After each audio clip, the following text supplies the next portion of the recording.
we are at the Petawawa base, and as we mentioned before, TVC TK, Temiskaming Community Channel, we continue rain or shine no matter where we are. We try to bring the best to you for every event going on. So even though it's Saint Jean Baptiste in Temiskaming and they get to be the day off, well, our day off came down to travel here to a wonderful area in the Petawawa base. Good experience, and here with me is a gentleman that I'd like to introduce. Warrant Officer Dan Connor.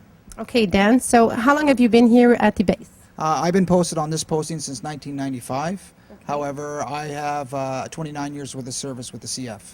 29 years is a long time, a lot of history behind you. Tell me a little bit about your history and what you've done and where you went. I'm originally from Northern Ontario, born in Wawa, grew up in Sault Ste. Marie. In the late 70s, I decided to join the local reserve unit there. I served with them for about 3 years and then enrolled into the regular army, where I was posted to Petawawa. Okay. So here in Petawawa, what is your role here? Currently, I am the base operations warrant officer. Which does what? We coordinate the activities for the base, a lot of our infrastructure, as well as our outreaches to the community as well. Okay. So have you had any experiences of traveling outside of Canada? Yes, I just returned from Kabul in Afghanistan on the last deployment with Task Force 110. That must have been quite an experience over there. Do you want to give a little bit of how it was over there?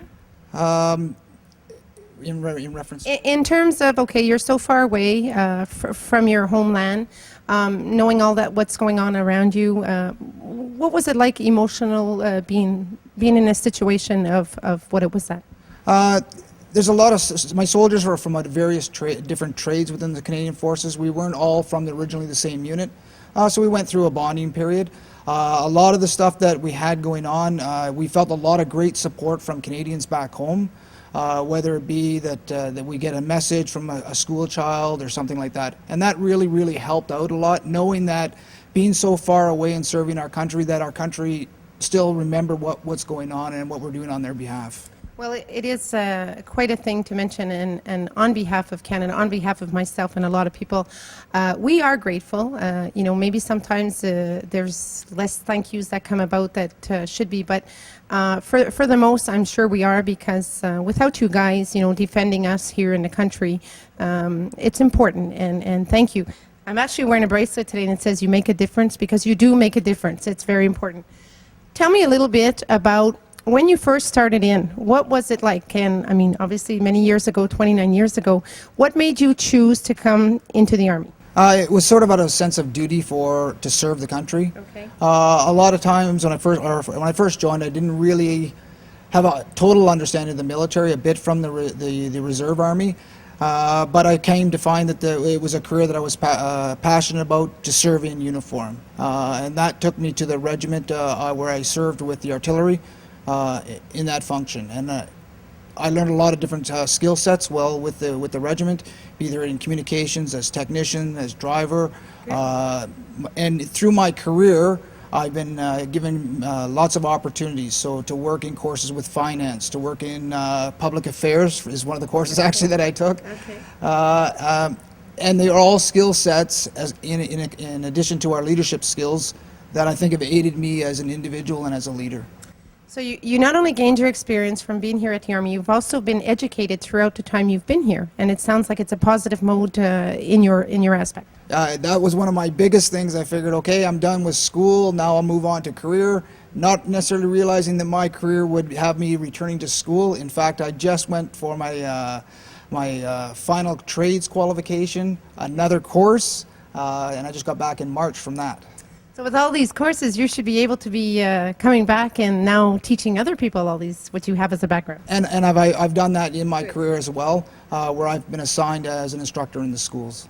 Is there any family history? When you decided to get into the Army, was there, you know, a father figure that was in there? Was somebody else that was into the Army, or you just spontaneously did it for yourself? No, my father had at one time, prior to getting married, had been serving with the Navy with my uncle. Okay. And our family had a tradition of naval service.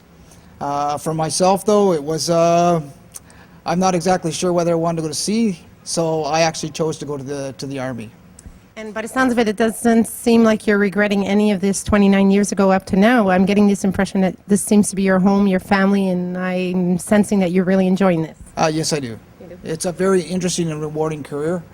You get to see people from all over the country and work with them. You get to travel to a lot of different locations, meet a lot of different cultures, and get a good understanding of how they interact with Canadians and around the world.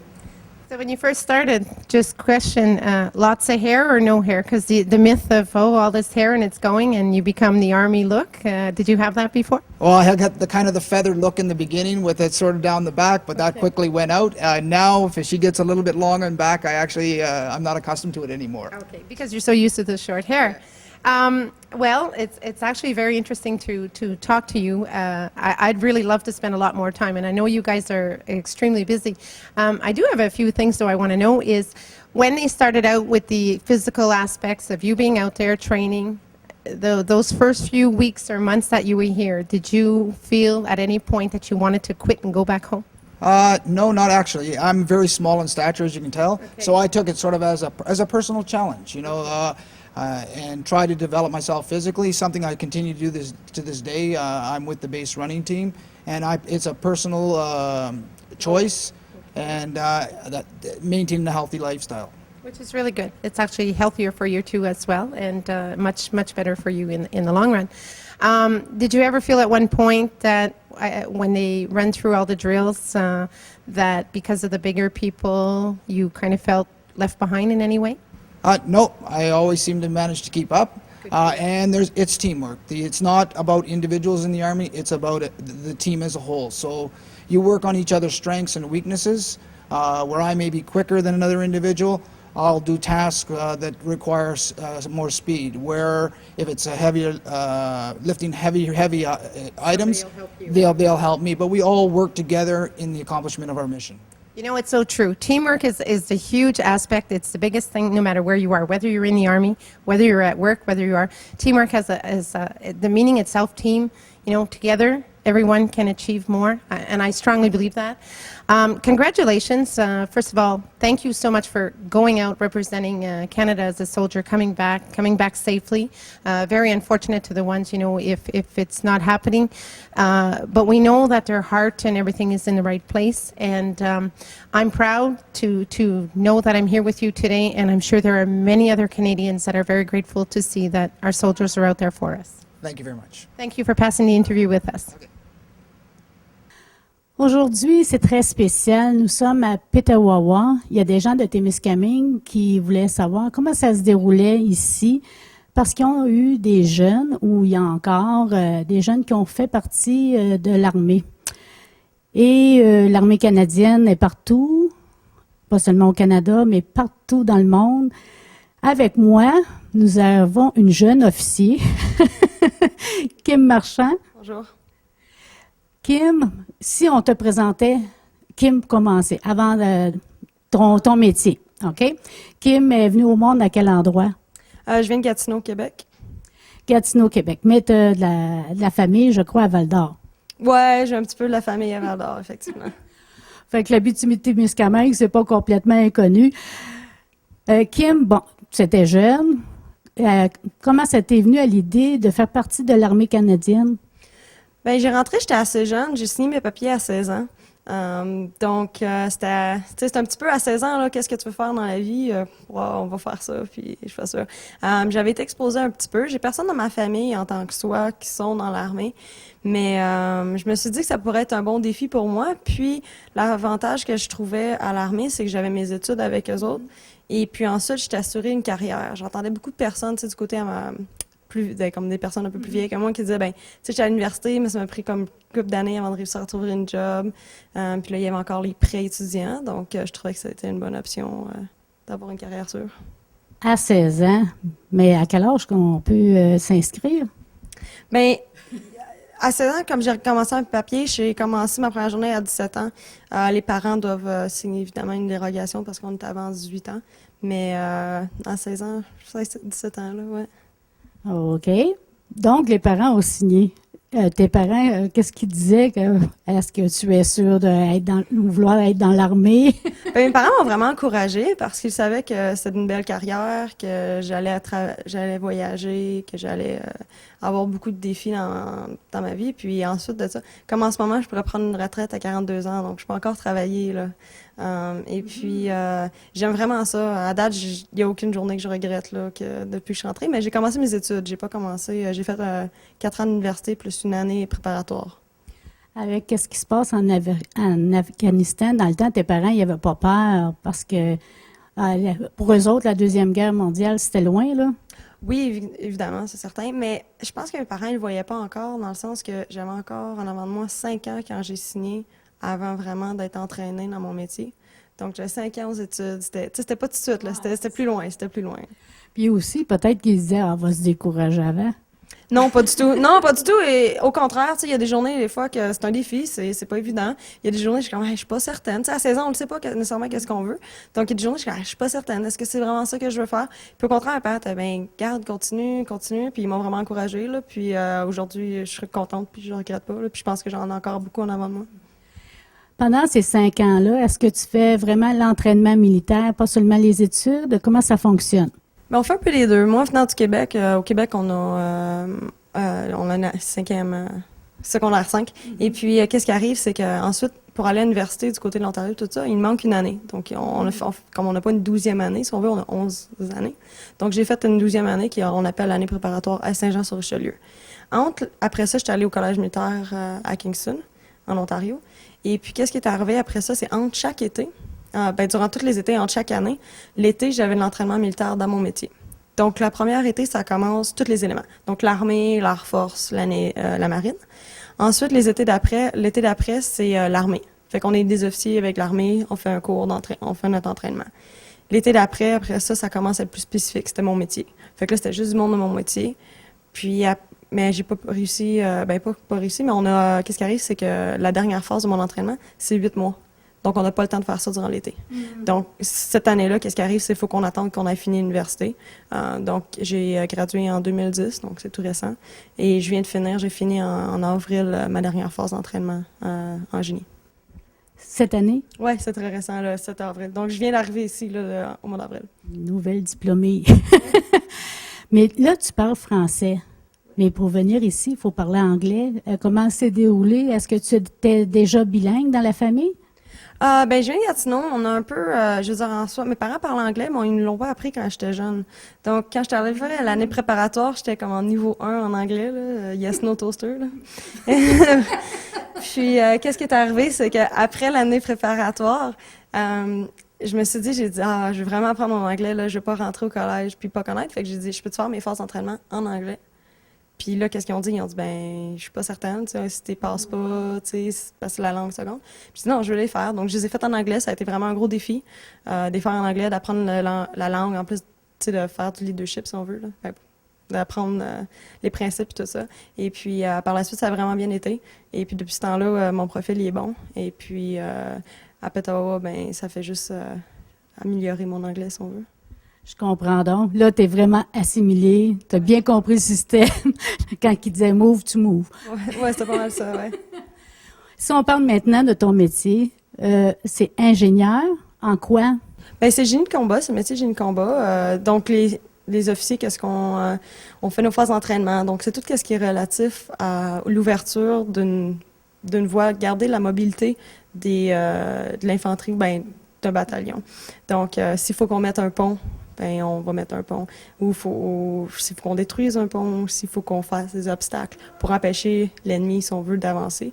Mais ça peut tout le temps aussi être son regard. On a eu en Nouvelle-Écosse, je pense, dernièrement, on avait eu il y a des ponts, il y a des routes qui ont brisé. Donc, il y a du monde de Gagetown qui sont déployés, des ingénieurs qui se sont déployés pour aller réparer tout ça. Donc, c'est des choses aussi que domestiques autant que outre-mer qu'on apporte à faire.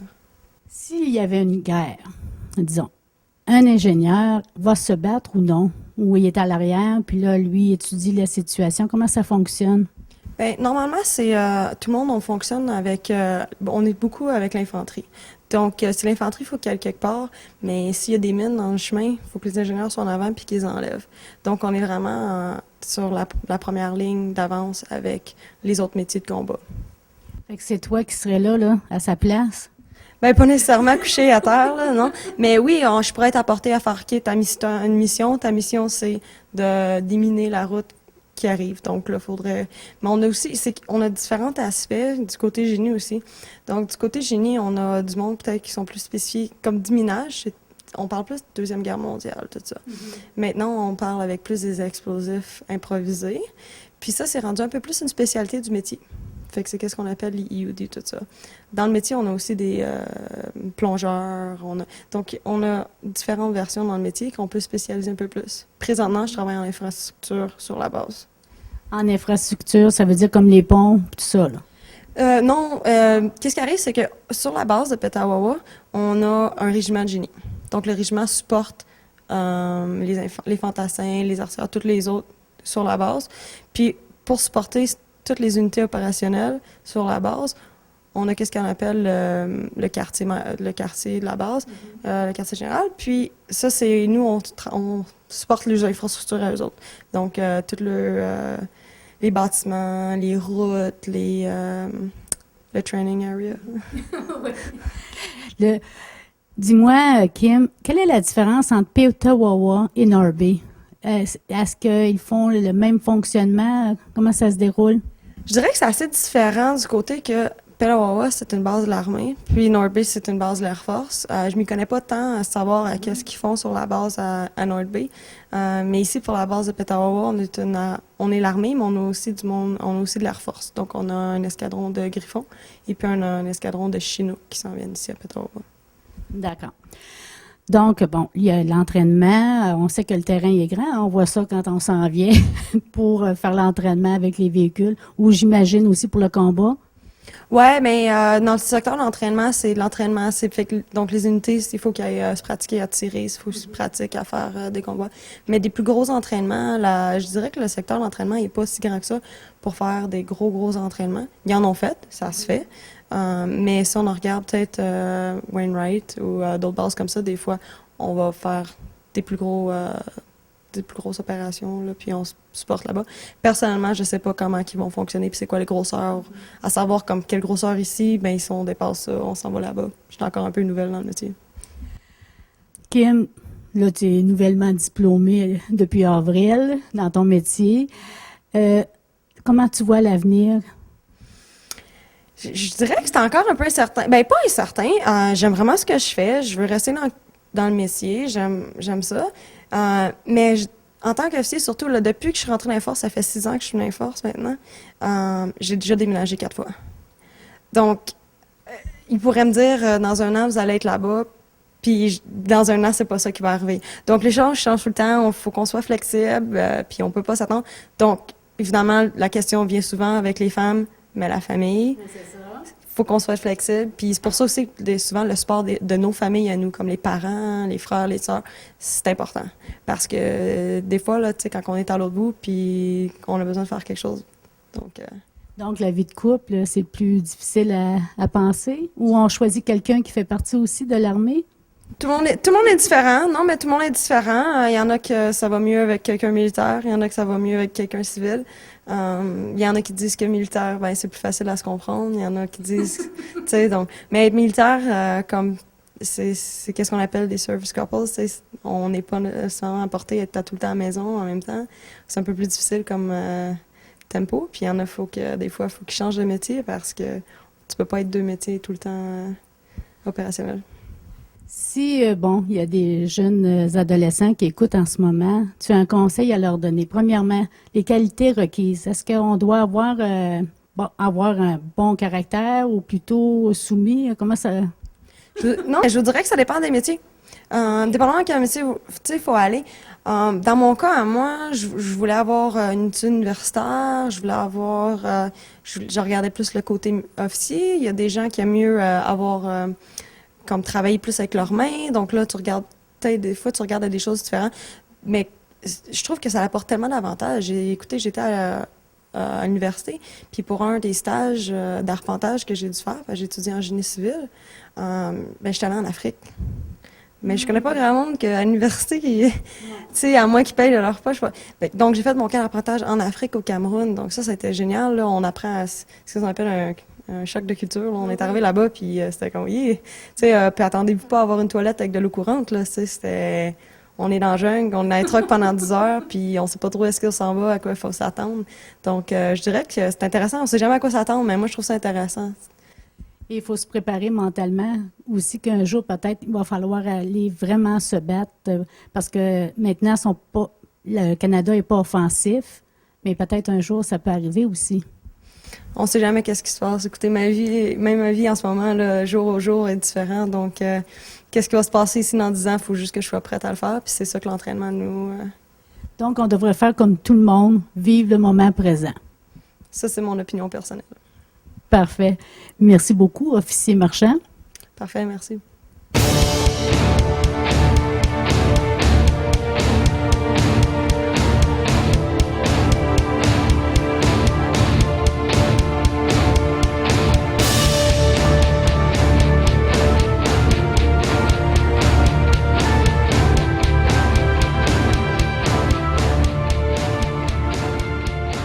Continuing the interviews, it's quite a privilege to be here today, and we're very grateful to have three people that were with us to continue with the interviews. And here with me is Angela Wintonic. Yes. Angela, tell me about, first of all, what is your title here? I'm a resource management support clerk with the base orderly room here at CFB Petawawa. Okay, so let's go back a little bit of history and time. Okay, what made you choose to come towards the Army? I was actually in high school when I made the decision. I was looking for some direction. Career Week had come up and recruiters had come to the school to do a presentation. So I didn't have any prior experience with the military until then, but I was impressed with their presentation, so I actually decided to go down to the local recruiting office and join the reserves. I completed high school and did my basic training at the same time, and that's when I decided that the Army was for me. Okay, so you completed high school, so you were about 17 years old? Yes. Okay. Now, what was your reaction from your parents that you decided you were coming into the Army and you told them what type of feedback did you get? My family was pretty shocked. They didn't think that that was a route that I would take for a career itself. So at first they thought it was just an experience. Then when they realized that I decided this is actually going to be my career, there was a lot of surprise. Some misgivings because of what the job entails. Right. But since then, it's been fantastic. So you're getting your support. Yes. Okay. So how long have you been in the Army? It'll be 16 years in the fall. 16 years. So in 16 years, you must have gained a lot of experience as well as travel. Yes. I've done 2 operational tours and 3 domestic tours within Canada. So tell me a little bit about your experiences that went on. My first tour, I volunteered as a reservist to go as what's an augmentee. So I didn't go with a task force. I went as an individual to fill an extra spot. I went to Israel, and it was an amazing experience. It was a UN operation, and I learned so much, not only about what an operation entails, but about myself at the same time. Okay, so you were in the field more. It was within camp, but we did get off camp and experience a little bit of the culture around us as well. Okay. And how long were you there? 6 months. 6 months. So 6 months, a lot can happen. Excuse me. Did you ever feel at one point when you were away from home lonesome or regret getting into where you were at? I was very lucky where I was. There was a lot of means for communication with home. We had telephones available to us, computers, letters from home, mail was coming in on a very regular basis. So there was never that feeling that I was missing my family. I had a lot of support. Which is fantastic there because, especially at that age, just finishing school and whatnot, sometimes parents are very reluctant because, especially you're a female, it seems to be a little bit more easier in terms for the men, the men. When you first came into the Army, did you at any point feel any type of intimidation because you were a female and you were up against probably 80% more of men than women? For the first couple of years, I definitely felt intimidated. A lot of my courses and training, there were very few women on the courses. But over the years, more women are getting into the roles. So it really doesn't affect me anymore, feeling intimidated. I definitely did feel it as a teenager when I first got in.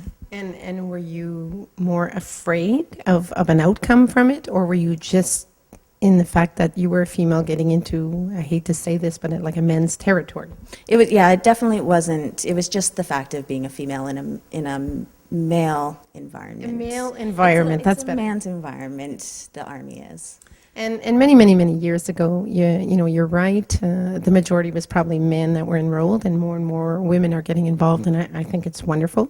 There's some, you know, young teenagers now. Their goal is, I want to get into the Army or I want to get into the Navy. How do you feel about the, you know, when you hear kids saying, I want to do this because for this reason, like? I definitely support anybody at a young age right now who's saying they want to get into the military. All three elements are fantastic. They're great experiences. They all have their own benefits. They all also have their own challenges, but it's definitely, even a small commitment is an excellent experience for anybody. Do you guys go to different area schools? You have career programming and hand out all the proper information. And what age can you get into the Army? I actually haven't had any dealings with recruiting or anything like that myself, but when I joined, 17 was the age to get in. Okay. So your role today, has it changed in many years since that you've been here? Not significantly. I joined as an RMS clerk. The trade back then was a little more broken down, so you had your administration and finance clerk split up. Since I've joined, they've amalgamated the trade. So we're all resource management support clerks, but the job really hasn't changed in 16 years. Okay. And how much of Canada have you been around to support? Most of my career I've been in Southern Ontario. I did do some small trips out west to Alberta. I have been to the East Coast to Gagetown, but other than that, I've been pretty much in Southern Ontario for the whole time. Okay. Tell me something. When they have emergency state, floods, fires going on, I'm just giving a few, are you guys called automatically, or is there a list before and then they work it down? Within my experience, it was based on a as-needed basis. It wasn't an automatic recall. As a support trade, I think they have to make that determination when they're doing their planning of how many they need and what kind of support they will require before they come and task us out. Okay. When they come to task you out, obviously you have to have proper training. When I say proper training, you have to be in proper fit to be out there.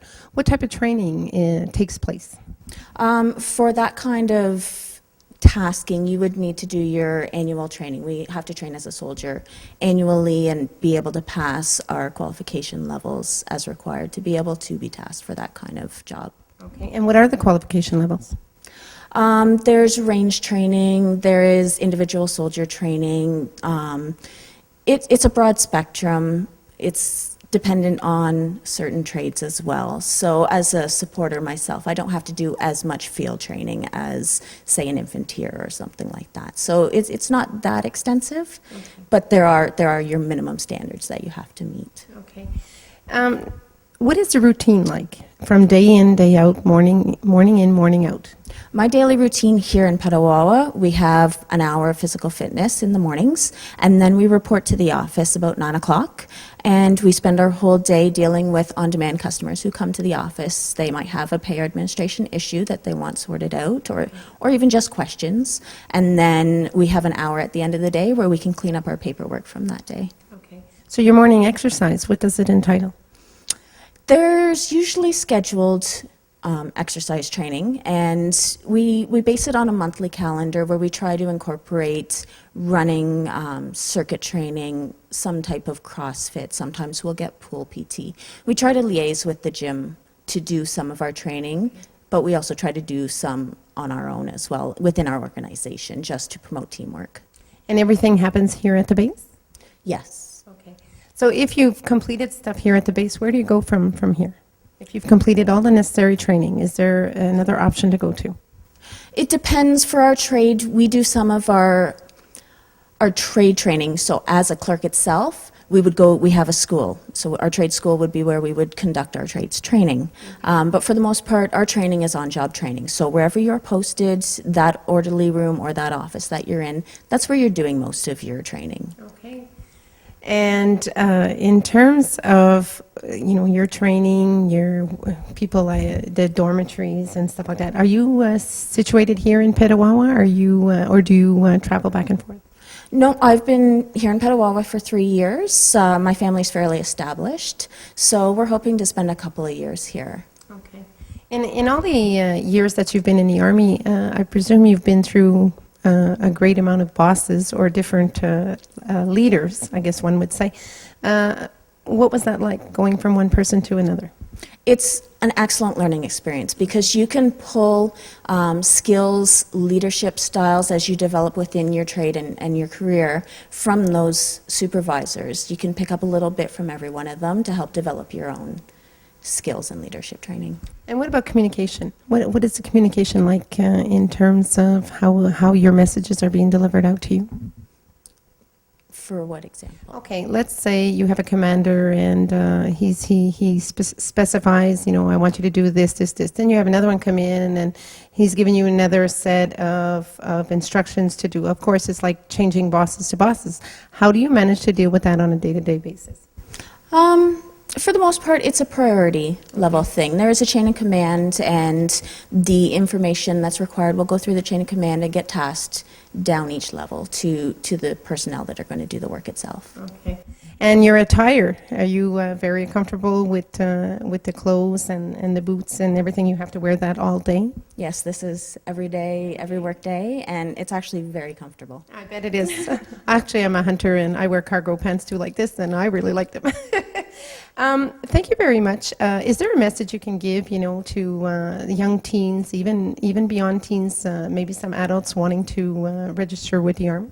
It's definitely an excellent experience. Even if you're only going to give a small commitment, it's worth getting that kind of experience if it's something that you're interested in doing.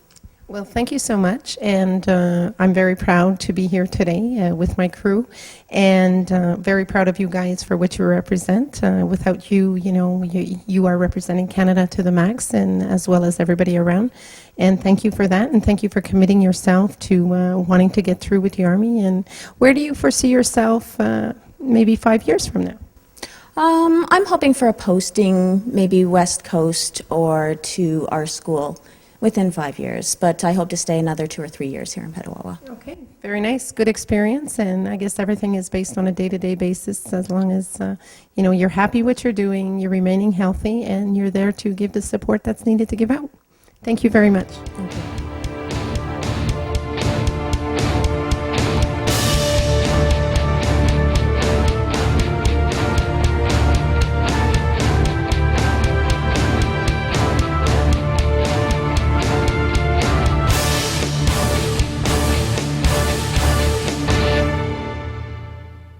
Is a gentleman with me who is called. Leading Seaman Chris Hibbs. Tell me, what is your role? Lydium, you said? Leading Seaman. Oh, leading seaman, sorry. Tell me, what is your role here? I am responsible for the day-to-day operations of the museum. I look after the financial side. I conduct tours, general maintenance around the building, and upkeeping the displays. Okay. How long have you been in the Army? I'm into my 22nd year with Canadian Forces now. Wow. Tell me a little bit about your history and how you started. What made you get into the Army? Well, I grew up in the Maritimes, and at that point in time it was a matter of options. Moved away from Newfoundland, and I decided that the jobs that I held before didn't hold any special meaning, so... And right here, it actually says a lot. So if your heart is still in this place, it's showing, because for what we've seen, it's very impressive, but the history is there, and the love and the respect that comes with it is totally amazing. Yes, I have a history with this base. My father actually trained here with the Canadian Guards back in the 50s. Okay. So. And what was that like? Did he ever talk to you about how the training was? No, he never discussed it much because he had an injury and he was disqualified from any further training. Okay. So he returned to Newfoundland to work with the government. Okay. And in all your years of history here, or 22 years you said in the Army, have you been able to travel outside of Canada in order to be in combat or in extra training? I've been in several operational areas around the world with both NATO and the United Nations. Whereabouts? I've been everywhere from Haiti, doing maritime operations, to the embargo in the Adriatic for the former Balkans. Okay. Wow. And all the time that you've traveled outside, what was the experience like? What was the overall in terms of, well, the cultures of where you were at and the experience? I have to say it's probably one of the most rewarding things that you can ever experience. To see a new culture, to experience old cultures, it's quite spectacular. Okay. Now, in terms of the training that goes on around here, are you part of the training on the morning routine? Yes, I am. 7 o'clock in the morning, I'm at PT. I love that field. Yes, I've spent many hours on there. Once a year, I have to do the battle fitness test, which is a 13.5 kilometer weighted ruck march. Okay. And you succeed, obviously, every year? Yes, I hold my own. You hold your own. Yes. Okay. And do you take part in, they have special activities that go on with like a 50K run and things like that? No, I'm not that advanced in my physical fitness. Okay. I try to join in where I can. Right on. That's so nice. Where we're standing in this room, give us a little bit of history about this room itself. When I walked in here, I was just so appalled by the colors and the how it's been set up. But when I walked to the back, which we can't see right now on camera, but she's going to go around with the camera, give us a little bit about what this room represents. Okay, this is our Hall of Remembrance. It's dedicated to all our fallen comrades from the 1st Special Service Force, 1st Canadian Parachute Battalion, Okay. and the Royal Canadian Regiment. Or, I'm sorry, the Canadian Airborne Regiment. Okay. I'm just, again, I got to come back. What do the colors, it's something about the colors in here with the flags. In keeping with tradition, when a unit receives new colors or if they're retired, they're normally hung in a church and left. It's a safe, sacred place, and it's a fitting end to their pride. It's like a closure. In some cases, it is a closure. In other cases, it's a retirement of the old colors and an introduction of the new colors. Getting rid of the old, bringing in the new, as you say. The 3 stained glass that are in the back, can you give us a little bit about the history of the 3 stained glasses? Where did the idea come from? Back in 2005, I believe it was, the museum underwent a complete overhaul for the 100th anniversary of the base. Okay. So all the individual units were asked to come in and redesign their displays. Okay. And the Airborne Association came in and redid their exhibit, and they refurbished the Hall of Remembrance here, which is a very fitting place for their colors. It's beautiful. And you said 2005, so you were, I guess, a part of this changeover that took place here? And no, ma'am, I was actually in Halifax at that time. Okay. So you weren't here when they did it, but when you came back and it's all done, and your overall impression of this hall is? This is by far my favorite room in the whole museum. There's so much history here. It says a lot. Like I said, I walked in and I thought I would have had to pick up my tongue off the floor, as an expression we would say, because of the beauty, the exquisiteness, the colors, the stained glass, and the detail of how it's set up. It says a lot as soon as you walk in. So there's a lot of pride. There's a lot of history here. And it makes us very proud to stand to know that we had soldiers out there to represent us and still representing us.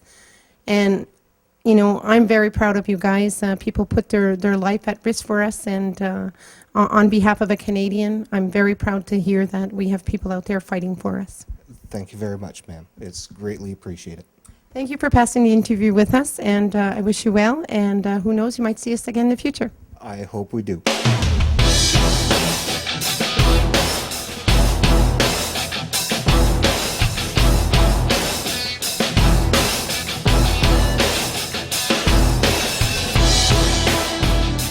here with me is... Cassandra Voss. So Cassandra's here, and I believe you're in charge of the museum here at the base in Petawawa? Well, I'm the collections manager at the moment, so that means I'm in charge of all the artifacts that are in here. Okay. Both the things that are in storage and on display, both inside and outside. So tell me a little bit about yourself. Where do you come from, and how did you manage to come to work in Petawawa here at the base? Well, I'm actually very much a military brat. My father was SIGs, or with the SIGs, and so we actually moved everywhere. I was born in North Bay, which is not far from Petawawa. Then we moved to Germany. We were posted there in Lahr. It's a beautiful area. Then we were posted to Kingston for quite a few years, and then he was posted to Toronto, but we lived in Cambridge because of my mother's job. Then my father retired, and my mother actually ended up getting a job with the base here, and she moved up. So when I finished university, I decided to come home and spend some time with family, and I happened to find the job here while volunteering, and that's my story of how I ended up here. So you're continuing actually a tradition. You know, there's family history between your father and your mother, and you're carrying the history of giving everybody what they need to know about what's going on here at the museum. Yeah, very much so. Okay, so behind us is a very interesting lion. Tell us a little bit about this lion. Well, the lion's name is Meredith. We're in the section right now for the 427 Squadron. It's the helicopter squadron. Every unit that is on the base is actually represented here in the museum. They have their own displays, which the units themselves have actually come in and helped with. So they're telling their own story and telling the history that they want known about who they are and what they do. So the 427 Squadron actually loaned us Meredith here. Now, Meredith was given to the unit because their symbol is the lion from MGM's studio. So in World War II, in 1943, they found out that Churchill, Winston Churchill, had a pet lion named Rhoda. So they wrote him a letter and they asked him if he would be willing to donate one of the cubs sired by Rhoda as their mascot. And Winston Churchill said, yes, that would be lovely. So he donated Meredith here. Well, Meredith was alive, obviously, and Meredith became the mascot. Unfortunately, over time, Meredith passed away, but she was, well, he, I should say, sorry, was so beloved by the unit that they decided to have him stuffed and mounted so that Meredith could stay with them forever. And so after a few years, when we refurbished the museum, they decided to lend her to us, or lend him, I keep saying her, my apologies. Yeah, they decided to lend him to us so that visitors could see Meredith and get to know him. Well, that is so interesting, the history behind it, and the fact that they brought it back to the museum to carry it through so people can see it with the history as well. There's an explanation down below. There's symbolism there. There's something there that's saying, hey, it's part of history. It's history there. It's repeating itself from now till future. That's totally amazing.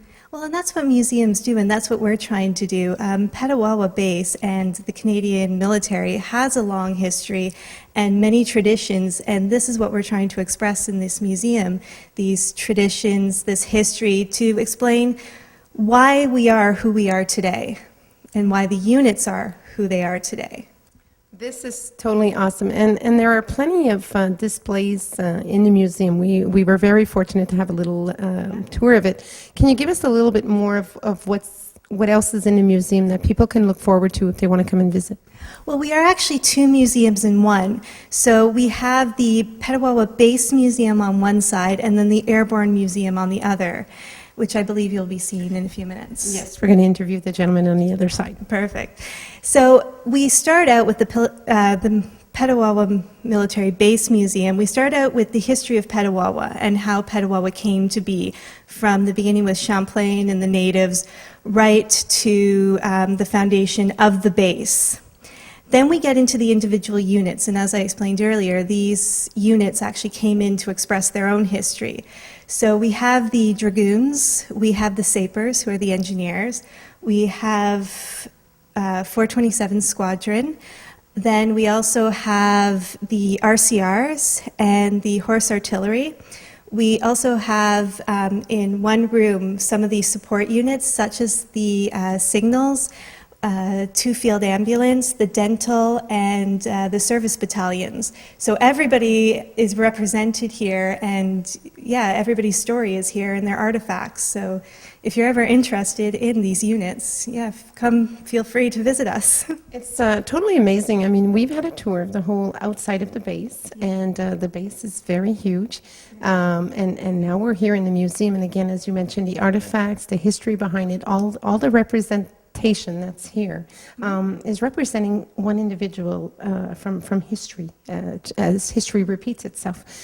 As you mentioned too, with the different, the dental, the infirmaries, and all that, it's totally amazing to find out that they're continuing educating in the Army sense, but it's also being recognized in the museum sense.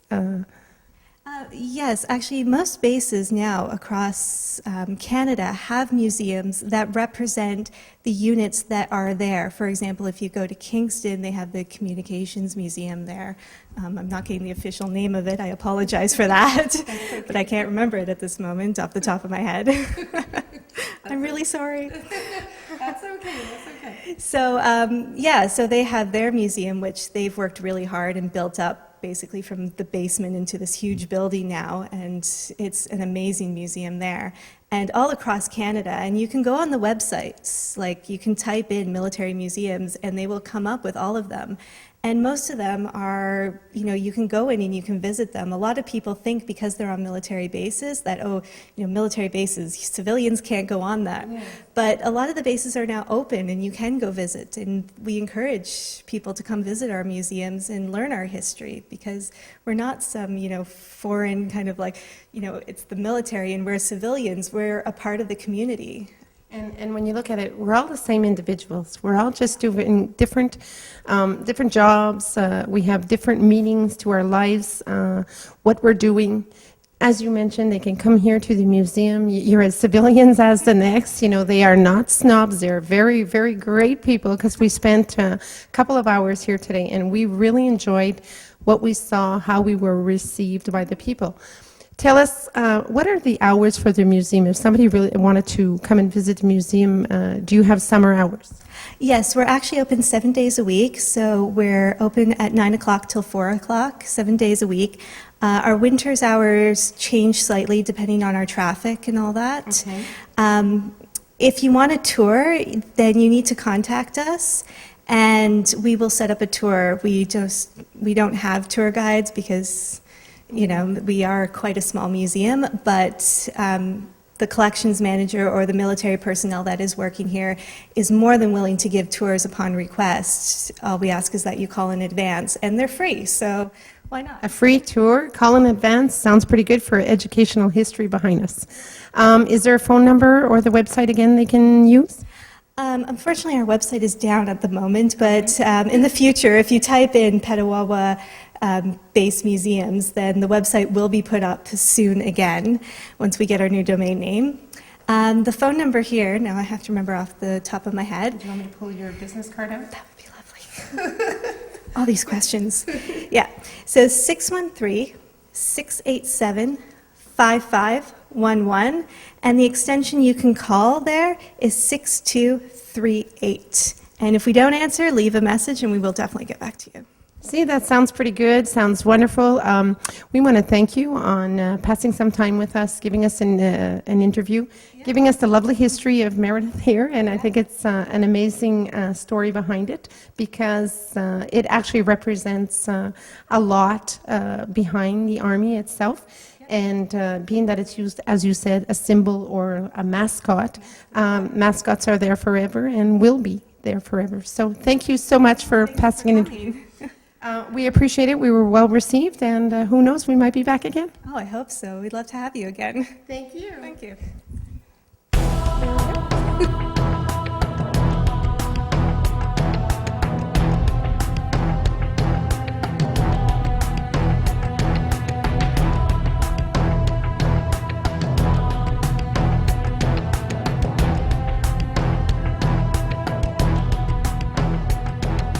So we're outside behind the base, and where we are now is at the monument for Afghanistan people that have been there and unfortunately didn't make it back, I believe. Can you tell us a little bit about, first of all, who am I speaking to? Sure. I'm Captain Andrew Hennessy. I'm the base's public affairs officer, and we're here at the Afghanistan Monument at CFB Petawawa. So the monument you see behind you is dedicated to all of the soldiers that have lost their lives in the service of Canada in Afghanistan. And this monument and memorial forest is our way of showing gratitude to those soldiers, those families, to recognize their service and also remember them for as long as the base is here. And it's basically, you said it right on the nose, it's they've been there and they didn't make it back, but it's the remembering of why they went and what they represented. And it certainly brings a lot of principle back here to Petawawa. I mean, that list seems quite huge. How long has that monument been put into place? I believe the monument was built in 2009, 2010, so it's relatively new. But it is, the key thing about the monument is that it's always here for soldiers, for family members, or for anyone from the community who wants to come, pay their respect, and remember the fallen, to do just that thing. It's important, you know, for us in uniform, there's a lot of names on there, but the military is a very small community, and a lot of the soldiers within the military know personally some of the soldiers who have their names on that monument or other monuments, you know, in Afghanistan or here back in Canada. So it's a really good opportunity to come, pay respects, and remember anytime, any day. And that's what you have to do, is never forget and always remember. Does it ever scare you, knowing that, you know, unfortunately there are people that don't make it back? Does it ever in your mind cross that, you know, this could happen to me, or that's not your purpose why you're here? It doesn't really. I guess in a way it does, but much in the same way that if I'm driving in a snowstorm, I'm worried I might not make it through that snowstorm. Every person in the military understands that we subscribe to something called unlimited liability, which means if we deploy somewhere, there's a very real possibility that we might not come home, or our friends might not come home. So we understand that, we accept that, and you know, we're very proud of those who have paid the ultimate price for their country. And you know it. When you first come into the Army, you know it. I mean, it's not a bed of roses no matter where you are, what you're doing, and the conditions you're in. You've committed to something, and you've committed to something knowing that, you know, there could be good or there could be bad coming out of it. And the fact of just being who you are and being proud of what you're doing, it says a lot. And this monument here behind us is a very sentimental monument. And for those of you, you know, ever get a chance to come to Petawawa, this monument, is it open to the public? Yeah, it certainly is, yeah. The entire base is open to the public. So there's things like the base museum where we were at earlier, the Afghanistan monument, or the other monuments around the base. There's a chance to, if someone wants to come and see and experience the base, they can certainly come and do that. Well, so as you heard from him, you know, it's something that if you ever get a chance to pass this way, there's always people heading towards Ottawa, Montreal. This is a wonderful way to stop in, and even if you take a moment for yourself or for the people that are fighting for us, I think it's a nice way to say, you know, you're thinking of the people and that we actually do care of what you do. So thank you so much. Thank you very much. On a parlé auparavant justement d'Afghanistan et c'est un monument spécialement pour... Oui, le monument qu'on a derrière nous, c'est un monument commémoratif pour les soldats morts au combat depuis qu'on est de la mission en Afghanistan. Je crois qu'il est tout nouveau depuis 2009-2010. Oui, je suis pas certaine exactement des dates, là, mais c'est nouveau dans les dernières années. C'est un monument qui est bien pour la communauté militaire, autant que la communauté qui supporte la civile, qui supporte la base. Les gens peuvent venir ici puis se rappeler. On a les noms sur le monument. Donc, c'est une façon de... Leur porter respect. Oui, effectivement. On voit plusieurs noms. C'est pas seulement de Petawawa, là. Non, ceux qu'on a derrière nous, c'est aussi du monde de la base Valcartier, Edmonton, toutes les autres bases militaires au Canada. Dis-moi, bon, est-ce que les gens peuvent venir à n'importe quel temps venir rendre hommage à... Oui, les gens peuvent venir ici. La base est ouverte. Les gens peuvent venir sur la base comme qu'ils veulent, puis venir visiter le monument. C'est une façon peut-être de supporter les gens s'ils le veulent, effectivement. Merci beaucoup, officier Marchand. Ça fait plaisir. Merci. On va continuer à se tutoyer tantôt parce qu'on va faire d'autres petites visites. Elle est très brave, il pleut. Fait que donc, on doit être brave et continuer nos entrevues parce que c'est très important de supporter nos soldats canadiens qui se battent pour nous, qui nous protègent et qui apprennent comme elle comment rendre service à notre beau pays. Merci. Ça fait plaisir.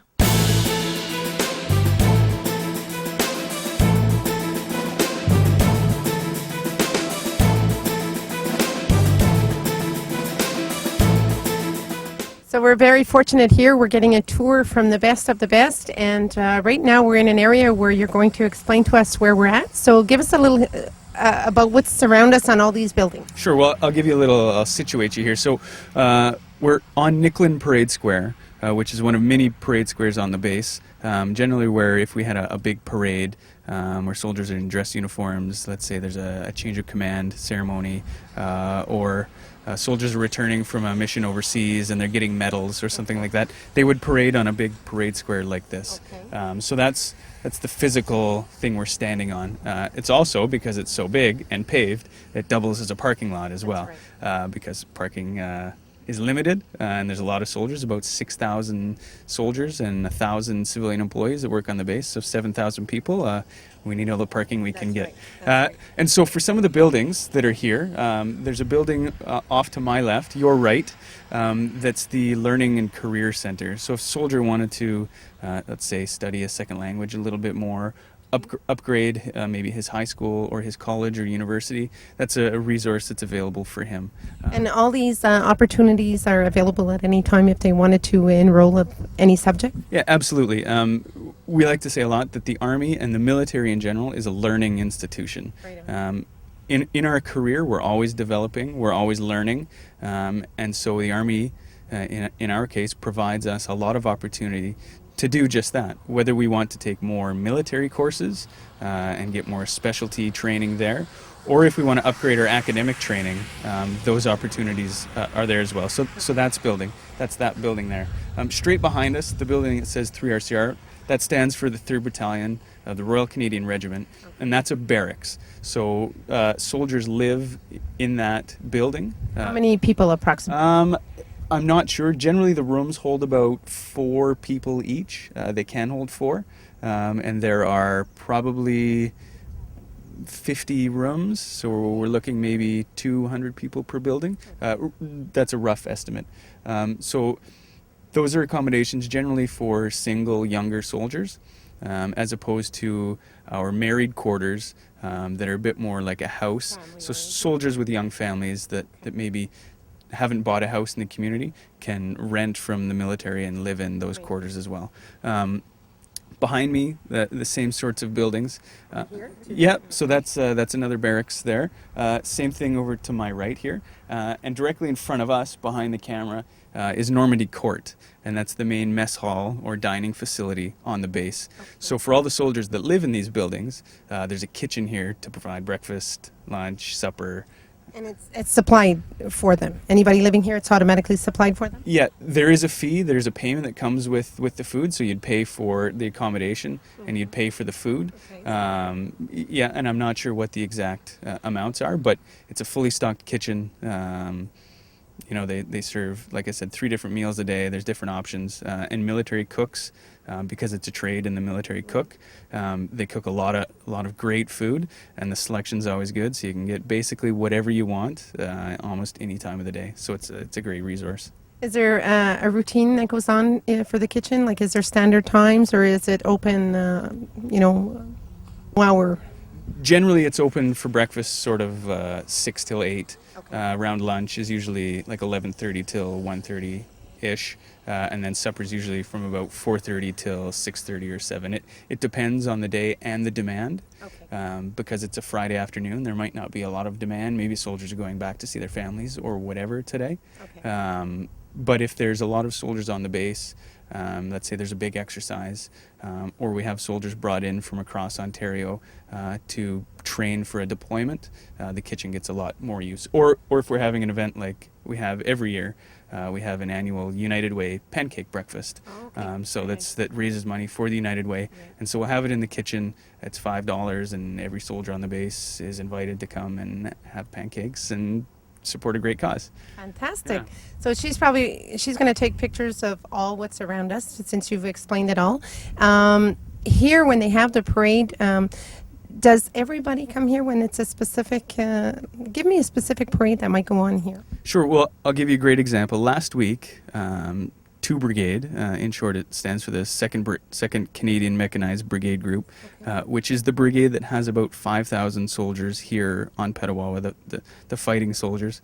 They had a change of command ceremony. So the colonel that commands the brigade handed over to a new colonel. And so on that parade, there were about 700 soldiers representing each of the battalions and the regiments in the brigade were on parade.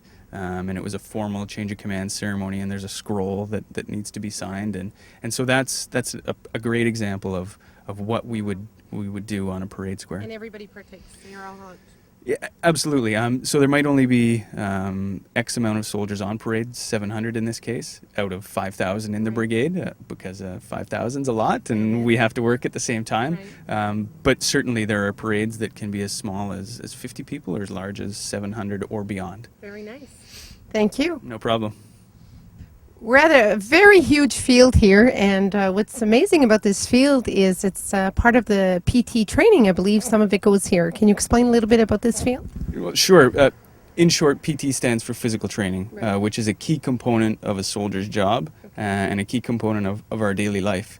So every soldier generally does physical training, some sort or another, every single day. So this sports field that's right here is one thing that's available to the soldiers here on the base. So whether it's soccer or softball that's in the back, or in the building here to our right, or the arena, whether it's ice hockey, ball hockey, indoor, outdoor soccer, weight training, cycling, canoeing on the river, you name it. So there's no set time, as long as they do some sort of physical training throughout their day. Yeah, generally soldiers get together in the morning around 6, 7 a.m. And have an hour of exercise together. And some soldiers will go on their lunch, or depending on their schedule, will build in time during their day to go do weight training, let's say. But it's definitely, there are a lot of things available to soldiers, especially here on the base in Petawawa, to keep fit. To keep it, and I agree with you, because getting up early in the morning to go out and do this, I'm a runner myself, and I personally like to go early morning. I find once I've done that on the early run, I've got my momentum to keep going, the energy. I mean, whether you do it later in the day or later at night, it all comes to the same thing, but your energy, I think, is built throughout the morning and then throughout your day, it seems. Yeah, certainly. And if you're here, 6, 7 o'clock in the morning, you'll see soldiers marching with rucksacks. You'll see them running. You'll see them doing obstacle courses, everything. Because being fit, once again, I can't overemphasize enough just how important it is in a job like the military.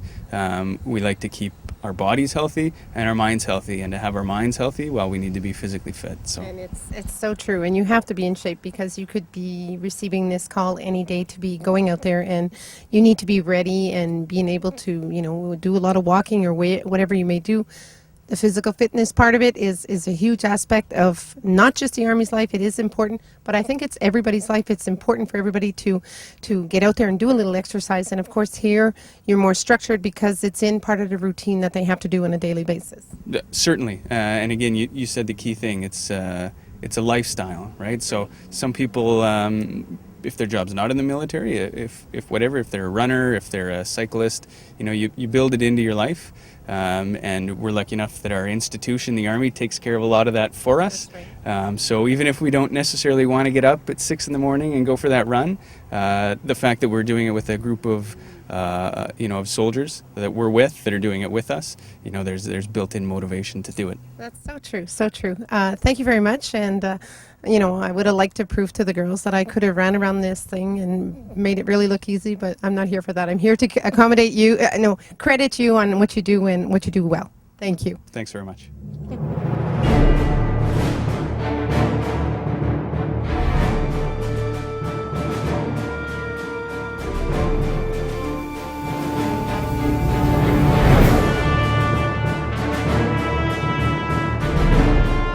First of all, I would like to say thank you so much for all the time you've given us. I know it's a lot to ask, out of your schedule. Plus, I found out you were replacing a few other people. So we sort of disrupted your day, but I have to say we really appreciate it. And thank you very much for that. Oh, no problem. It's my job. Okay. Now, speaking of your job, let's go back a little bit, the same way we did with the other people at the beginning. I'd like to know, first of all, we'll start by your name, and then we'll start by your ranking, and what made you get into the Army? So your name is, again? Sure. Captain Andrew Hennessy. My job here on the base is the base public affairs officer. So in that job, I'm the spokesperson for the base. I coordinate interviews, community events, things of those nature. I joined the Army in 2000, so I've been in 11 years now. Okay. And the reason I joined was for all of the things we've been talking about today. It's a lifestyle that's unique. I've seen the entire country. I've been overseas. I've been on exercises in different countries. And it's just a job that is very unique, like I said, and it's a unique experience that you get to share with thousands of other soldiers for a common purpose. Okay. And when you started here with the Army, what did you start with? And did you further yourself in more education as you were here in time? Certainly. When I joined the military, I joined under the program that's called ROTP, or the Regular Officers Training Program. Okay. Now, most people who join that program go to the Royal Military College in Kingston. I was fortunate enough. I'm from British Columbia. The Army said, we will pay for your education, and we'll sign a contract with you that after you finish your degree, you owe us 5 years of service, so for a total of 9 years. So I went to school at the University of Victoria. I studied political science. I joined the Army as an infantry officer. So I did that for 4 years, and like you were talking to one of the individuals before, I do my training in the summer, so Army training, infantry training, excuse me. And then from there, I went to a posting in Esquimalt in British Columbia, just outside Victoria. And I was with the Canadian Scottish Regiment as an infantry officer. From there, I went to a 39 Brigade in Vancouver. I changed trades to public affairs officer, which is what I am now, and I've been posted to Petawawa since 2007. So if I'm counting right, you've moved 5 times? It's been a few, but I've been here for a while, so it's good. I'm sure I have another one in my future, or 2. And what was your experiences like when you went out of province? When you went out of country is what I would like to say. Sure. Well, most recently, I served for 7 months in Afghanistan, and I got back in December of 2010. And so my main job there as a public affairs officer was to communicate to Canadians what soldiers from this country are doing in Afghanistan.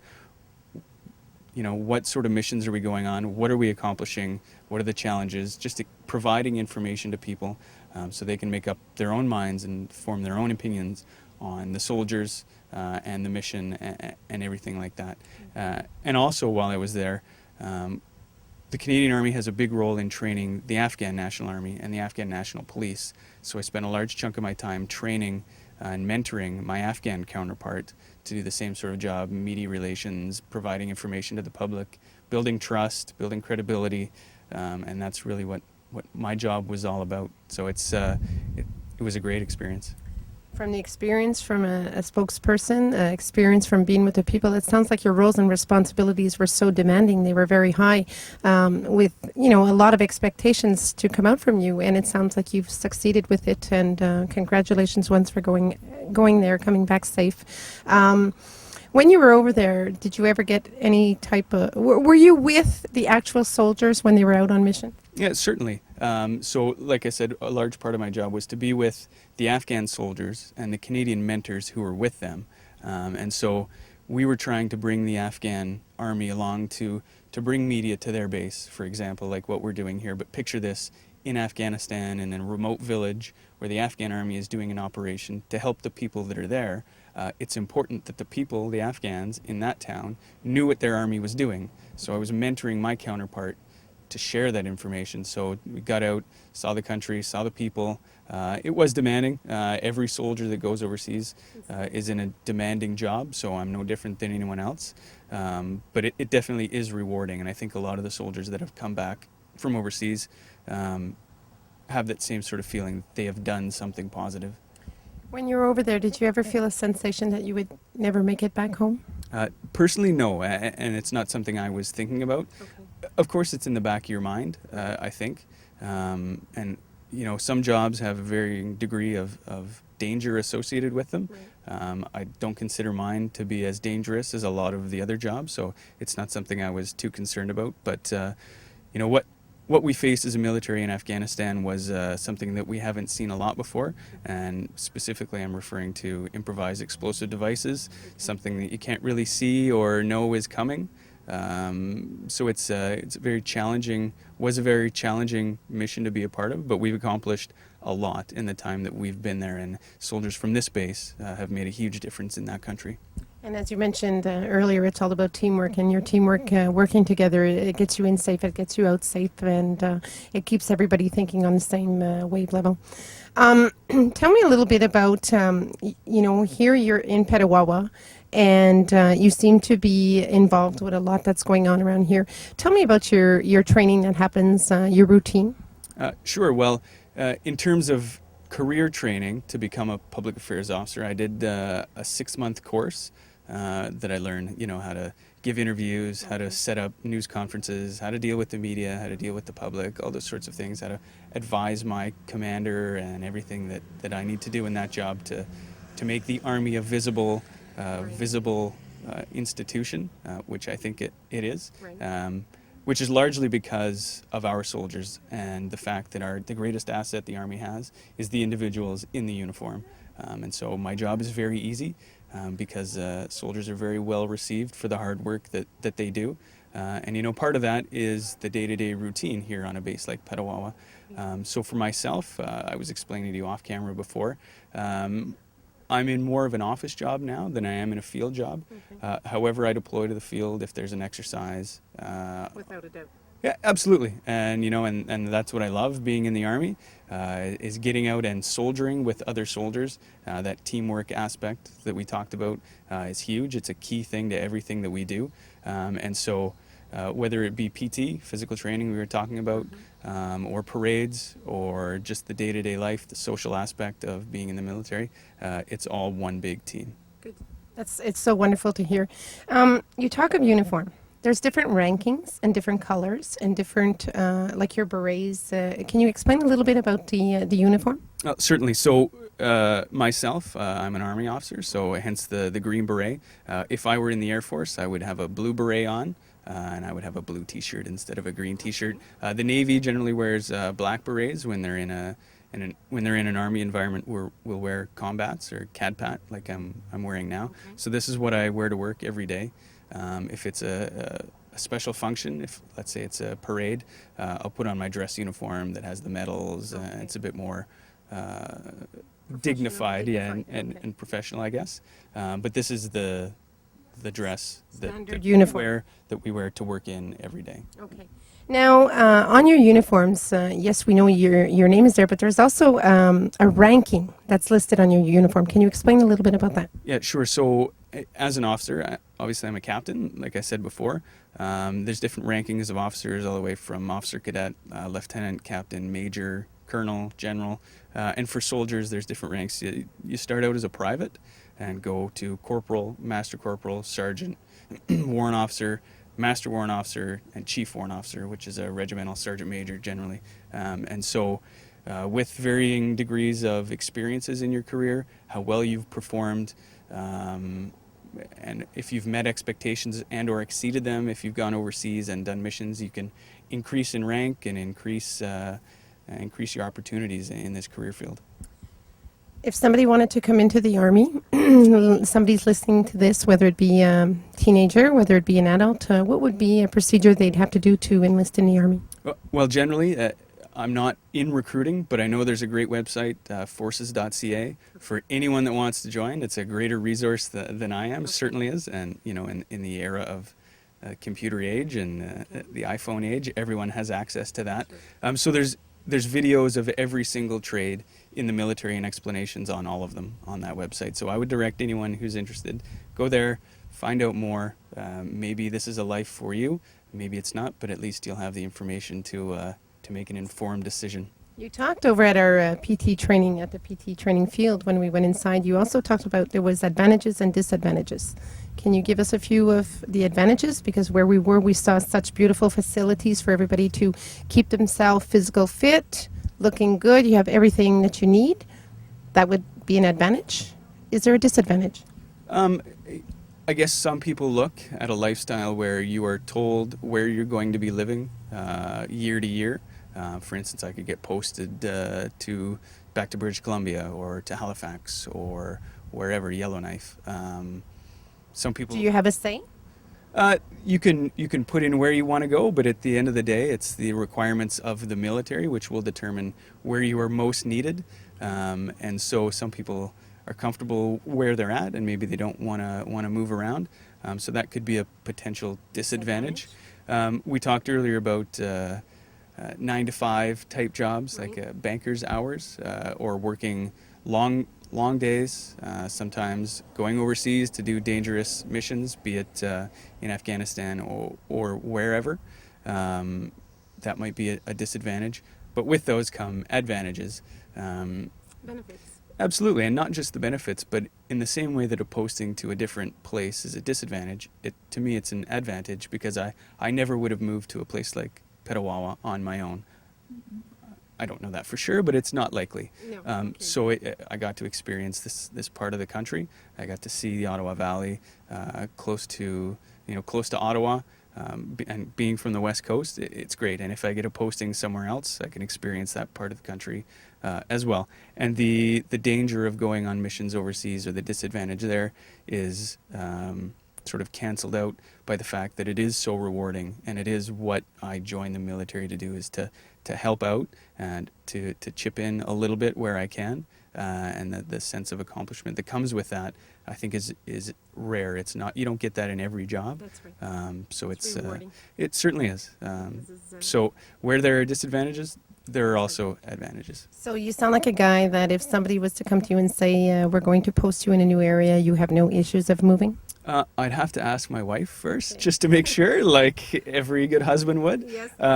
But I think I'm in a place in my life where it's okay to move around. Especially you're young, and it makes it a little tougher when you get a little older. And if you're young and you're able to do that, it's not only the fact of gaining more experience and being around to help others, it's opening up your door again for much more in terms of advancement, maybe. Certainly. So there's opportunities for postings in Quebec, let's say, for an English guy like me, to broaden my horizons. Wherever I go, I'm a bit of a history buff, so I like to learn about the local history, local cultures, traditions, whatever. So I'm happy to go wherever the wind takes me. Fantastic. I want to thank you very much on behalf of our TVC TK in our community channel. We were well received today, and we very much appreciate you taking your time and bringing us around the Army site, and we're going to, the museum and whatnot. I know you all have a busy schedule, but we want to say thank you, and it'll be greatly appreciated, because we know that people will be looking at it and hopefully giving us really good feedback on it. So thank you so much for all your time. No problem, and thanks for coming. We were happy to have you. Excellent.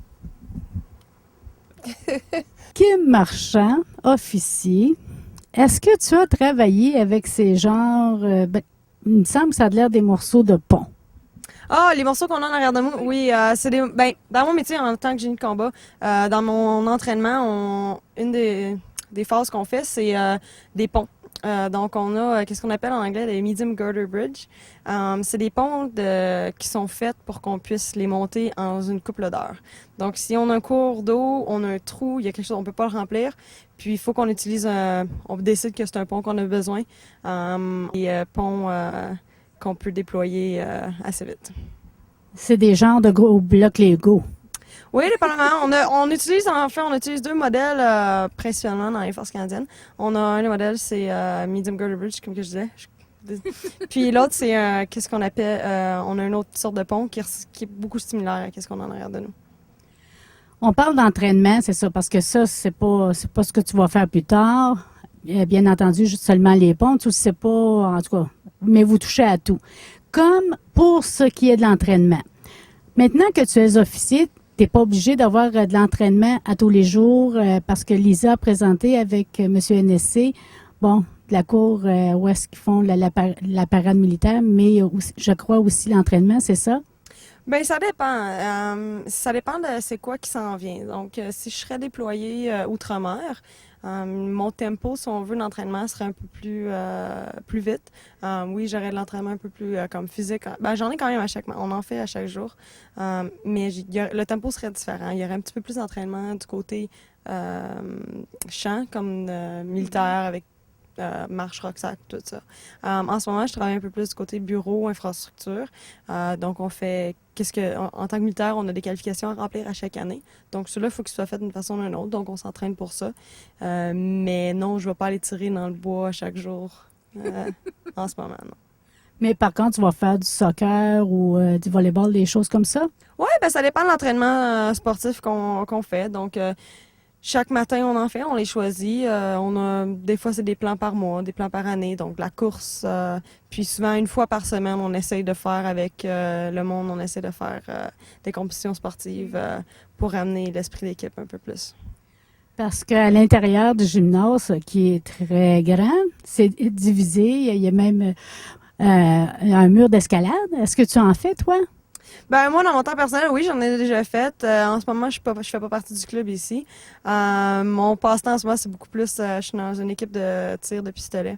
Mais du côté dans le gymnase, il est assez grand. On a beaucoup de choses pour les militaires. On a des terrains de squash, on a des terrains de soccer, on a des terrains de basketball, des pistes de course.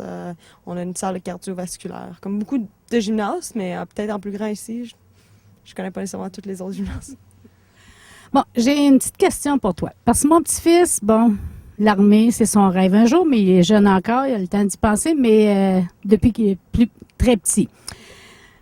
Là, il me parle de fantassins, d'infanterie. Là, peux-tu me démêler ça? Parce que là, je suis perdue. Là, je sais pas si c'est l'armée de terre ou l'armée de l'air ou de quoi il parle. Oui, bien, les forces canadiennes, on a 3 éléments. Donc, on a l'Air Force, la Marine et l'armée de terre. Pour l'armée de terre, moi, je suis génie de combat. Donc, tout ce qui est rapport à la génie pour fournir aux troupes. Mais un fantassin, puis on a des artilleurs, on a de la police militaire, on en a différents. Puis moi, je vous dirais honnêtement, pour n'importe qui souhaite rentrer dans les forces canadiennes, aller dans un centre de recrutement, ils vont vraiment avoir toute l'information. Puis essayer de parler avec du monde, peut-être dans les forces, là, on n'est pas... Moi, si quelqu'un m'appelle puis je veux avoir de l'information sur ton métier, ça va me faire plaisir de les aider. Donc, en réalité, vous êtes dans l'armée. Et puis, de là, ce que vous allez choisir, vous n'avez pas besoin de préciser au début, je vais être fantassin ou dans l'infanterie ou... Oui, non, on n'a pas le choix de le préciser parce que si je veux devenir un médecin ou si je veux devenir un génie de combat ou je veux devenir un fantassin, l'entraînement est complètement différent. Donc, dans mon cas, on va peut-être faire un peu plus ce qu'on appelle des attaques de peloton, des attaques de section. Puis ensuite de ça, on spécialise un peu plus du côté génie. Donc, comme une des choses que j'ai faites durant les phases d'entraînement, c'est planifier pour faire coucher 600 hommes dans un champ. Donc, qu'est-ce qu'on a besoin? On a besoin des tentes, on a besoin d'une cuisine, on a besoin des latrines, on a besoin... Bon, on a besoin d'un terrain de sport parce que même si on est déployé quelque part, faut que le monde puisse s'entraîner quand même. Donc, il y a beaucoup de... Fait qu'il faut donc préciser, si je veux pas me casser la tête à savoir où les coucher, mais que moi, je vais être parmi ceux qui sont couchés. Ouais, c'est ça. On pourrait résumer ça comme ça. Mais moi depuis que je suis arrivée, tu sais, je veux dire, ça fait juste 6 ans, là. J'ai une carrière très, très, très jeune. J'ai même pas été déployée encore. Donc, j'en ai encore beaucoup à apprendre. Et puis, la meilleure façon, c'est de rentrer dans les forces puis de faire l'expérience. Si un jeune, veut avoir plus d'informations, il y a le site Internet de la Force canadienne. Oui, les forces canadiennes, il y a les centres de recrutement. Les centres de recrutement, des fois, je pense qu'ils peuvent rentrer en contact. Si le monde veut encore plus d'informations, on peut le faire rentrer en contact avec du monde dans les métiers. Mais en général, les centres de recrutement sont bons pour pouvoir donner l'information. Mais juste d'aller sur Internet puis de faire des recherches sur des métiers, il y en a beaucoup. Puis comme je vous dis, oui, l'armée de terre, c'est super le fun, mais du monde, il y a mieux les avions. Donc, l'Air Force, c'est peut-être la façon d'aller.